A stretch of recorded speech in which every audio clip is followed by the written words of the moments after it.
Thank you very much for having me. Hi, my name is Mariko. I flew in yesterday from New York. As mentioned, I organize a JavaScript/web fun things meetup in Brooklyn called Brooklyn.js, which, would you say brother or sister? Cousins.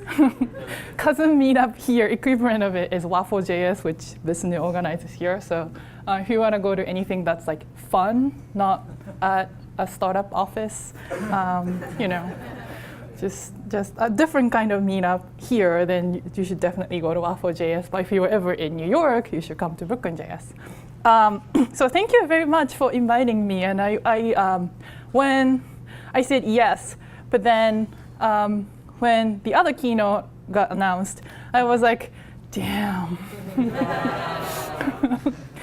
Binks is like super famous and like she does like super cool visualization. I don't know how to compete that, which I don't know if I need to compete that. But today I want to talk about different use of data and different use of applying data visualization thing that we do every day into something a little more creative or something a little more fun that might not have beautiful purpose or super like place-worthy, innovative things, but it's fun.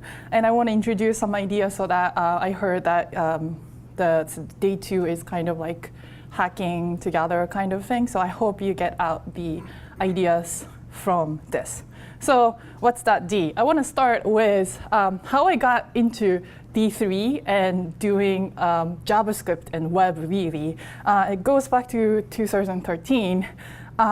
This is a screenshot of Facebook post that I made on November 14th, 2013. And this was the first day I wrote a code on my job. So this is like a moment of, I did without knowing that I was posting that like significant moment.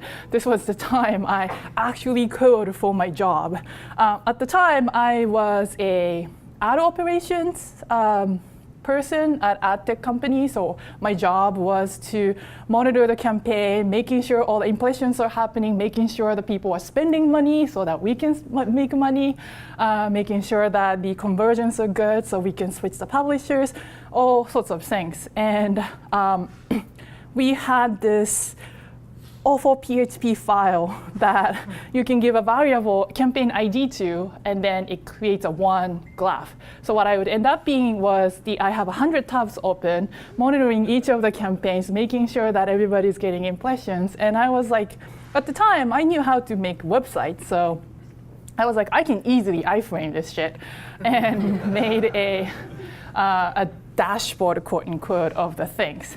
And at the time, I was like manually changing the ID in that HTML file and then making a dashboard every month. And then I realized I can just like extract that data part out of this dashboard, and I made it into like uploading a JSON, but that meant I hand edit the JSON.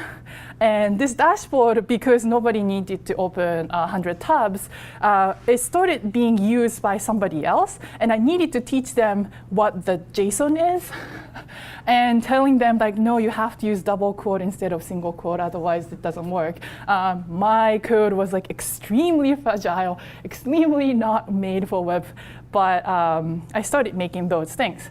And then I got frustrated with this graphite visuals. So this is, I got it from Hootsuite blog. It's not the one I was watching. But in my company, we had exact same thing up on like a wall, like here, that you just like look up and like you can't even see the lines or the index of things. And like I was so frustrated. I was like, you can't even like tell the story. So like that's the spike, but like I don't know if that spike is good or bad, or like are we like making positive money today or like bad money today? Like I got so frustrated that without knowing, I was entering into this world of data visualization and was really interested in how to represent the data differently. So naturally, what I did was type graphite D3 because I heard the cool kids on the streets are using thing called D3. So I typed in graphite D3 visualization, and then I found this. And at the time, again, I was out of affiliation. I wasn't even a front-end developer. I was not making a single-page application. I was making HTML file that like put together all the iframe the things. And what I thought was like, oh, here are the great examples, and everything is there. I should just copy and paste the code and done. Nope. Nope. That's not how D3 works. Oops. So I tried to make sense of this by looking at code and copy and pasting all the things. And then I realized that like, this thing, I really need to understand this like D3 thing. And first of all, what's that D? Like, why is everybody keep using D? And remind you, at the time, I didn't even know how like JavaScript works. So like, I thought like D means like same thing. So those 3 Ds are referencing same thing, even though it is like a different functions, and it's just like, you know, naming stuff in D3 that everything gets named D. And I got so frustrated. However, I was like, I actually never succeeded making that cubism visualization. I got to show some of the data that's moving that looked cool, and that was enough to grant my boss to move me to the product team so that I can be a data visualization front-end person. So thank you, D3, for this life-changing opportunity. And really, the D3 community had like so much example that I can just copy and paste and look cool on the job. But really, the examples that D3 community put out, not only Mike Bostock, but like many other people, helped me get started with really just front-end development as well as data visualization. So a few years later, like 2 years later, I did this project last summer, where I made a scarf out of D3 visualization. And somehow that got attention of a lot of people, and for a few months I was like, oh, you are the person who made that D3 scarf, right? Last year I attended XXO Fest in Portland, and I was walking around with this scarf, and like a random person stopped me like, oh, you are the one who made that scarf, and I'm like, what just happened? So I want to tell about the show, like how this visualization came about. So I have this thing called knitting machine from 80s that is programmable. So this is a little video of like what it looked like in my office if I was making scarf. It's like code, visualization, yarn, and knitting machine. And inside of the knitting machine is like this tiny computer that has embedded program. Again, this was invented in 80s. So in order to program this thing, you need to buy this thing called PDP-100, which plugs into a TV, and then use that keypad and joystick, kind of like Nintendo. You draw a patterns, and then you save into this cartridge, like a tiny cartridge that has a battery life of 10 years, I think, from manual. I wonder if the battery runs out, the data runs out or not. I actually have never successfully use this one. I just like purchased it off of eBay after I discovered this was the thing. But somebody wrote a code to emulate this system. So I used that code to emulate and put the data in. And then once that data is in, there's like very minimal hardware that is interpreting the data to make a knitted pattern out of it. So inside of this solenoid is this tiny thing that's moving.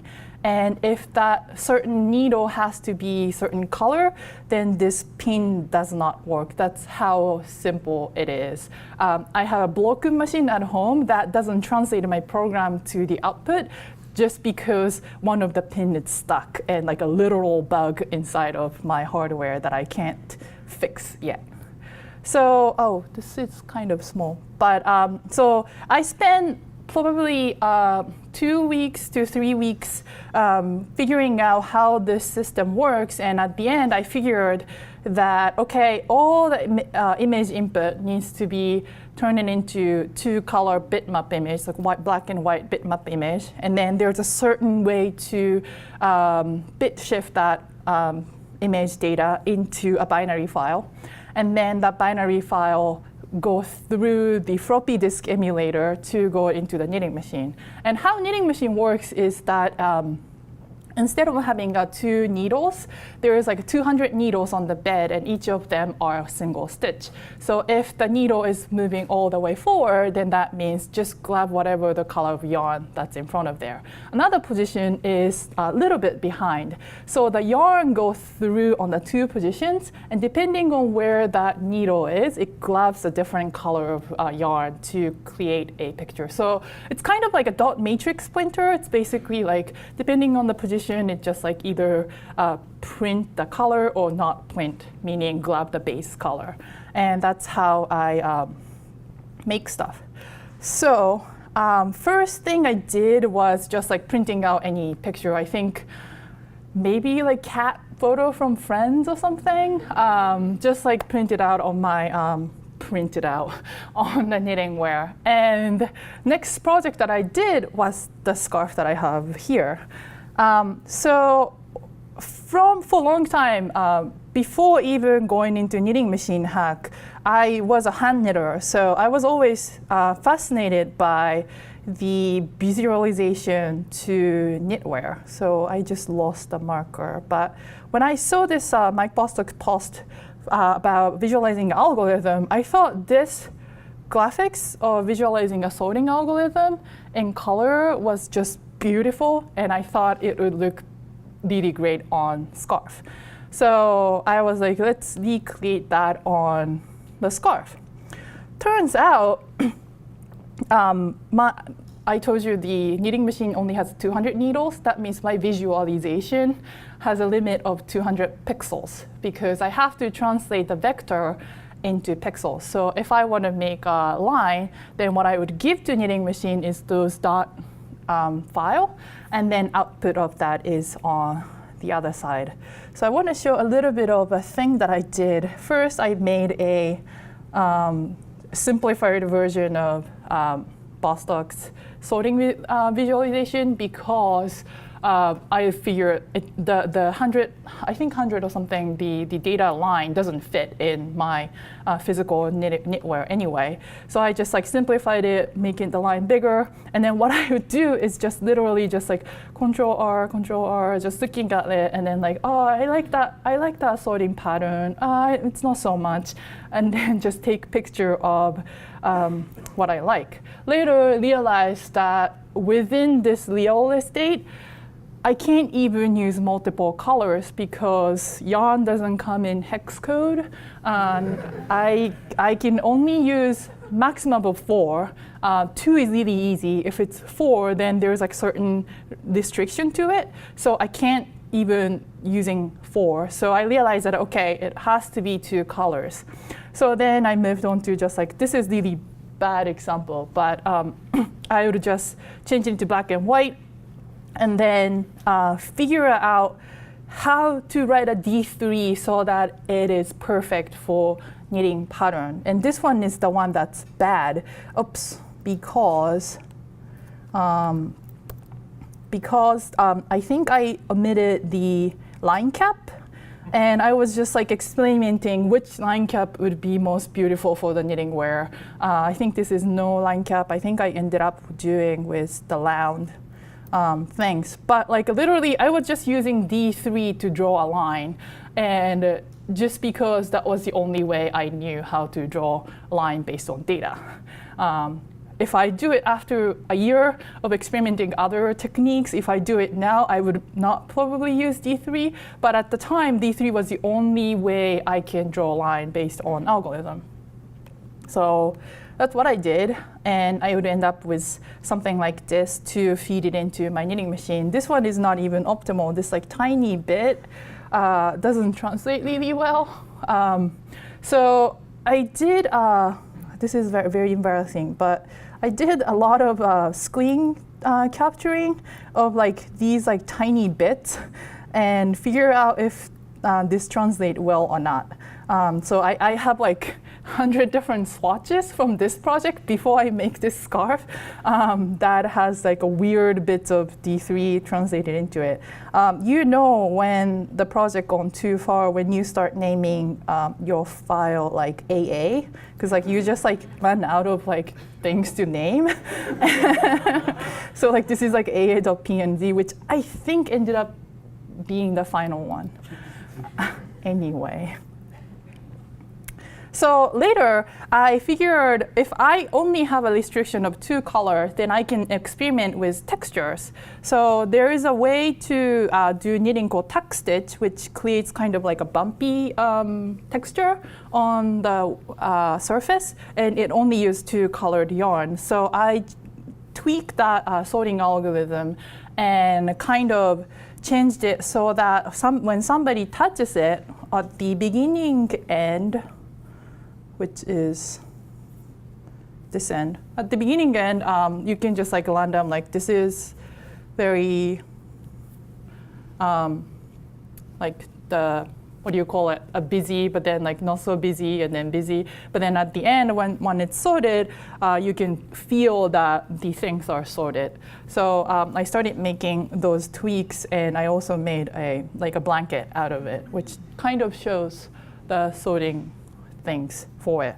And like the comment I got was like, so like what does it do? And I'm like, I don't know, like look pretty?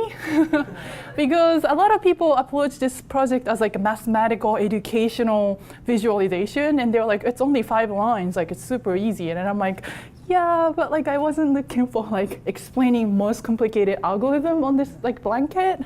I was more like experimenting what I can do with D3 code, turn it into patterns, turn it into knitted wear. Interesting things happened around this time that my friend guided me to this tweet from the guy from Travis CI. So Travis had an API outage at the time, and he said API outage knit as a scarf. And my friend at the time knew my work, and she directed him to like, you should talk to Mariko, she can probably make it. So I made it. So I sent it the final project, so I don't have it, but I have this like one of those swatches. So this end is like super fragile. But imagine I have those like hundreds of those at home for like the sorting scarf too. So for this one, I only had a picture to deal with. I couldn't get hold of raw data. So all I did was, thankfully, the data was very contrasted color. So when I made it into grayscale and then changed it into kind of like a dithered image, I was able to sort of make sense that different lines. If you look closely, it's not optimal, but I kind of worked with the data that was available. What was funny was after I tweeted this one, somebody said, I tried to commission a graphite-driven knitting machine to do this for Etsy in real time, but it was too expensive. So somebody worked at Etsy before, had this like graphite to knitwear ideas apparently, and I was like, you can commission me doing that in, I don't know, less than whatever the expensive one that you got quoted. He never contacted me, but I'm available. So as you can see, I started thinking about how can I write a code to make knitting pattern, because knitting was my side project that's completely different from my data visualization or front-end development job. And knitting pattern comes in this code-like language. It started with like how wide that should be. It's kind of like you making an axis on D3, and then it goes through with like a loops of like, you know, repeat this pattern for like 100 times, and then repeat this pattern for like 200 times. So I started thinking like I can write a JavaScript code for this. So I started making those, and you can see on here like my scarf is the data array that I was like creating. And my original plan was that I translate that knitting code pattern into a data and then put it into D3 to visualize what it would look like at the end before I actually start knitting it. later I figured out I don't really need to do D3 because the pattern was very simple bitmap. So what I made was a domain-specific programming language called 64 Stitches. It's basically kind of like a knitting pattern, but you can write a quote-unquote code. So CO in knitting means cast on, meaning like the width of the scarf. So I can change the width of scarf to 8 and then get the different patterns. If it's 2, it's different patterns. I can change that a little bit. So I kind of translated how I would write a knitting pattern into computer readable code. And this project started inspired by a project by Salagov Pomelo, which was called Data Monster. So I met her at a program called School for Poetic Computation in New York, and she actually taught a program class about how to make your own programming language. And her example was her project called Data Monster, which is a way to write a D3 chart by kind of this like Lispy syntax. So this is what you would write in your code, which then it transpiles into a whole bunch of D3. So she started making this by, I don't want to repeat this like long D3 code every time. I want to write it in the language that I'm familiar with. And I think she was at the time really fascinated by like the functional Lispy things. So she made her own stuff. And this was like a great influence on me thinking, I don't really need to translate things to work with JavaScript or work with D3, but I can make something that translates my mind, which then translated into D3. So that was a little bit of like what I do with D3 and what I do with data and knittingware. And I want to, later half of this talk, I want to show like things that people are doing with data and web browser and things you can maybe take away to hack on today. So maybe you can utilize CSS box shadow. So here's a project that I made. It's called Ghost Image. It's on the GitHub page. So what it is you can upload an image. I will give you one line of div, and then a whole bunch of CSS to download. If you reconstruct it, then what it does is have one div, one pixel width, 1 pixel height, but then a whole bunch of box shadow to recreate that image entirely in CSS. So at the time, I was experimenting with getting that image data out of Canvas, and this was like one application that I did. But this one actually came from a Vince Allen, who is an engineer at Spotify, who also have a song on Spotify, who also does this like data visualization, beautiful art stuff. So it's not working. Let's see if this is working. Let's see. So he recreates a tornado simulation using box shadow. So he creates one div that is square, and then creates a whole bunch of box shadow, and then move that parent div by transforming the positions, and then create this tornado visualization. And he also does a pixel art animation entirely with CSS box shadow by moving things. I think he's really like making pixels art. But that's something that you can do with box shadow and simulating a nature. So you could probably make entire chart with CSS box shadow. Like maybe interesting challenge to like have one div and then create any chart out of it. You can do that. The other thing is you can use something that is a little newer to the browsers, such as web and service workers. So web workers, from what I understand, is a way to, so web worker in a definition is the way to run your JavaScript code off of your UI thread. So you can utilize your computer's power off from the DOM. So what I understand is the DOM and the browser land is the earth, and then you launch the web worker, and then you send all the data to web worker and do all the scientific experiment where expensive stuff happens, and then you get the data out. So how you use it is inside of your regular UI, you launch the web worker. And then inside of the web worker, because it is outside of DOM, you don't have access to any of the libraries that you already loaded in your browser. So if you need underscore, or if you want to use D3 to like sort something, then you need to import again inside of the worker. But once that's done, then you communicate data between worker and the host by post message method and then on message event. So while you are dealing with your UI stuff, the heavy calculation doesn't block your UI if you use web workers. And then you can terminate the worker later too.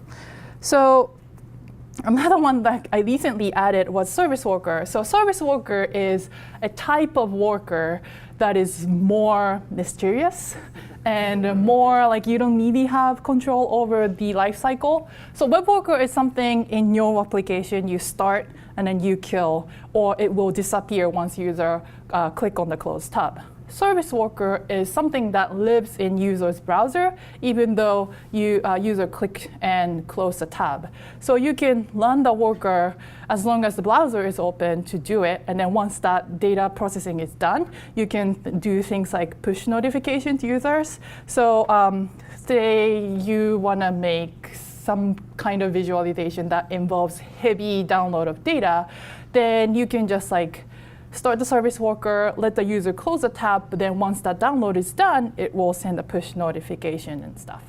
So you can use those. And one of the projects that utilize this is a thing called Flightline. So there's an artist in New York that took a picture of the sky and then get the diff between different frames to trace the flight line of the airplane or the of birds. And she was doing this by, you can see it down there, tracing, let's see, where is it? Tracing like this. So she's also partnered with Dunn, who works at Mapsen, who is a programmer. So they renew that project to be a different things. And I think they are out of data to process. That's why this is not doing anything. But what it is they have camera mounted on the rooftop of their apartment. So it's always taking a pictures. It's huge amount of data because it is video. So what they did was feed that data. Every time user comes to this project page, then it just like gives a little bit of data, use user's laptop CPU or GPU to process that image by utilizing the worker. So you can see on the your render time contribution 00, I think just because they're not sending me data right now. But basically, without them spending months and months analyzing the data and then releasing the project, they basically release the data and let the users process that data. And as the more users contribute to the time, the visualization of the project gets better. So I thought it's really interesting if we have a huge amount of data and then create a visualization that improves the granularity of visual by user accessing the website. So that's something that you can do with workers. How about visualization? And some people might have seen this one from Wage Island. This is a physical visualization where you can see the wage gap of New York City. So the hourly wage goes up, and then the point that you can livable comes out. So literally, physically, you can see the people who is not making life with that minimum wage drains like underwater, kind of like representing in which area of New York is most livable or like making enough money to live in New York City. So this is something, and a funny story about this is I knew him way before I became a programmer. So in 2013, I helped a hackathon called d3.unconf, which was basically, we gathered a people, nonprofit who had a problem, who need a storytelling, but doesn't have ability to do so. And we basically get abstract from them, like, here's our problem that we want to communicate, here's the data set that we have, can you do something for us? What hackathon did was gather all the filmmakers, data visualization experts, writers to tell that story based on that data. And he was part of the program project that was about wage gap in New York City.